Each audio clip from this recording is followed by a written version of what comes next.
Okay, FoXDaWG 31 and obviously fuel tank. There's no point in talking about it, you know what's next. Let's get on with it. Welcome back.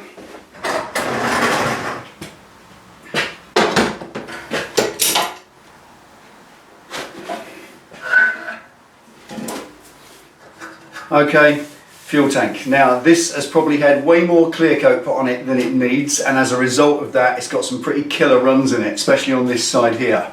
They're little curtain sags that appear. I said it in the last video that clear coat is runnier, more watery than regular paint, and certainly more runnier and watery than tough paint that I use quite often, and I'm used to that, laying it up so it floats out, and I just put loads on. It was 6 wet coats, the same as the rear fender and front fender, but it was 6 thick wet coats, probably 7 or 8 in reality. I put 2 full rattle cans of clear coat on this. That's how much is on there, and that's great because I've got to rub it all back, so there's plenty of material. You still have to be careful. It's the same process as the last video. 1200 grit paper first, then 1500 grit paper after that, then it's on with the teacup, the buffer, and try and make this look as good as them.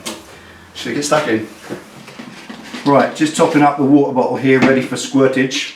A few people asked about this. What is it? Is it anything special? Absolutely not. This is just Autoglym shampoo conditioner, car shampoo, the stuff you wash your car with. And I use this because it's got wax in it as opposed to salt. If you use washing up liquid, I find that when you're washing, squirt squirt and sanding, you get a squeak to the paintwork while you're doing it.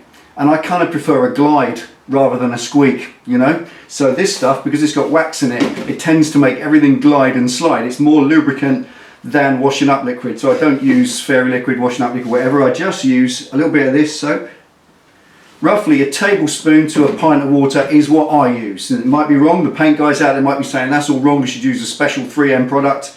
Well, I haven't got any. I've got this. I've got loads of it, and that does the job. So there we are. Car body shampoo, turtle wax, call it what you like. A tablespoon in a pint of water, job done.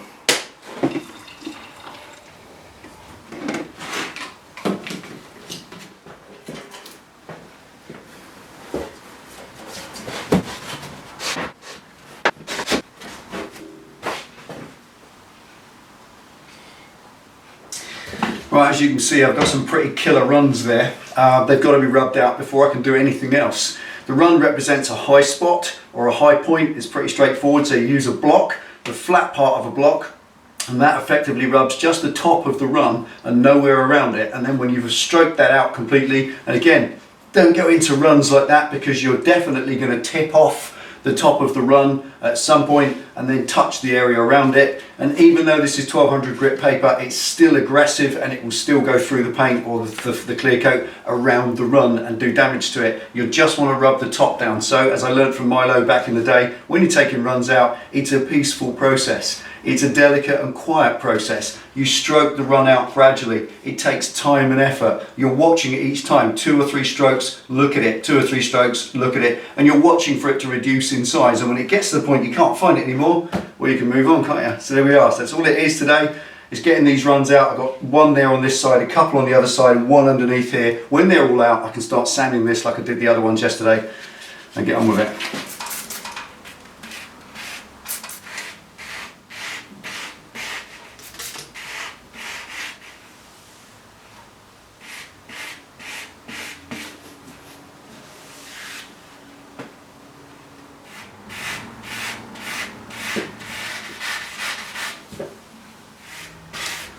When you're doing this, if you can do it yourself, there is always a temptation when you've got the paper dragging nicely, you can feel it dragging on the material, you can feel it working, you can see the run going down gradually, you can see it disappearing.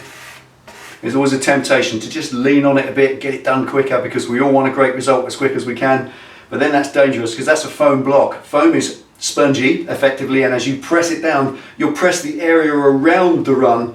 At the same time, you're pressing it down onto the whole job, and effectively that will damage the paint around it. You only want to rub the top of the run, so light pressure. So in all cases of rubbing runs out, use patience, not pressure. It will pay off.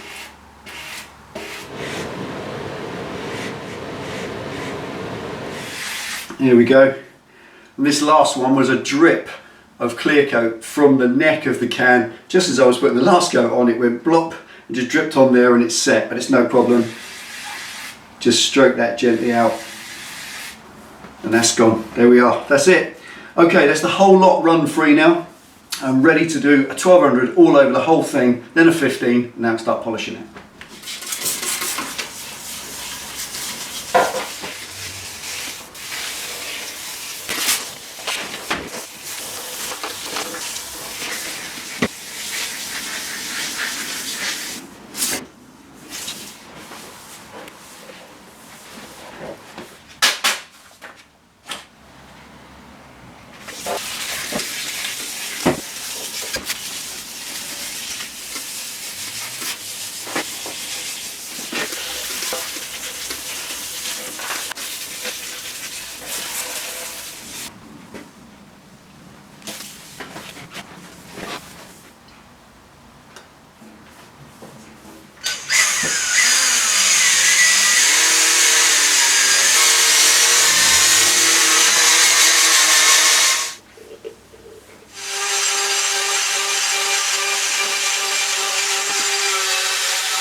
Right, there we go. Awesome. Better than the weekend, better than the fenders, because I'm going to give you a close look in a minute. You'll see these have got a slight greyness to them, a slight opaqueness to the black area compared to the tank. The tank is just rich, deep black, more so than the fenders came out, and I can only attribute that to one thing I did differently today, and that was that I buffed with polish and the hand buffer. I didn't do it by hand. At the weekend, if you notice where I did these, I did them by hand with the polish. I buffed them with the machine, but then when it came to actually waxing it, I just gave it a quick coat of wax by hand, and I don't think that got the best from it. Clearly it didn't, because I buffed that with a polisher and polish, and it's come out richer and darker. The polish just cuts that little bit more, and it makes it that little bit deeper shine. So I'm going to do both the fenders with the polisher, probably off camera, and that brings me to the point I've got to make a snagging list now. Towards the end of every single project, no matter what it is, you may only think you've got a few things left. What have I got? Put the seat on, put the indicators on and wire them in, and fit the mirrors. That's it, and fire it up. But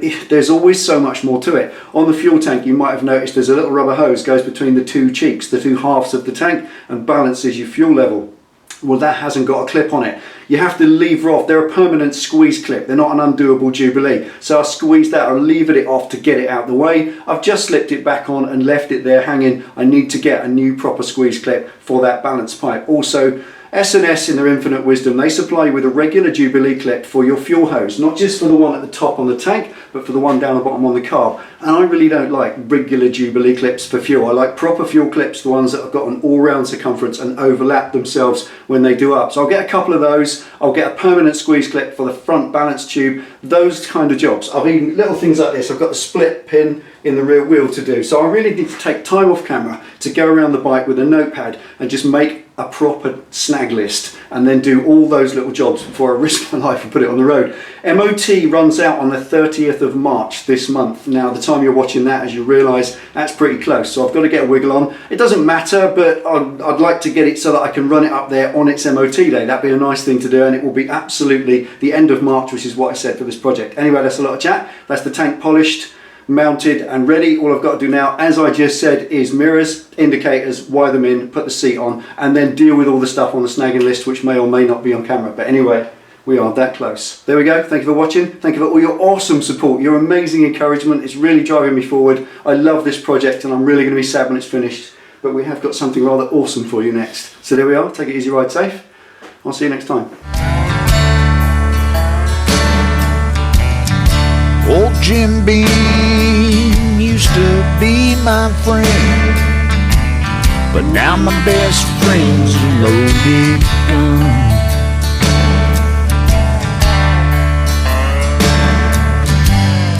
Every time I seem to put the bottle down,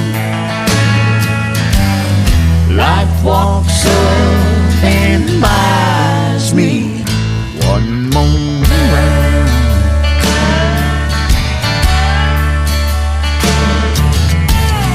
Every time I seem to put the bottle down,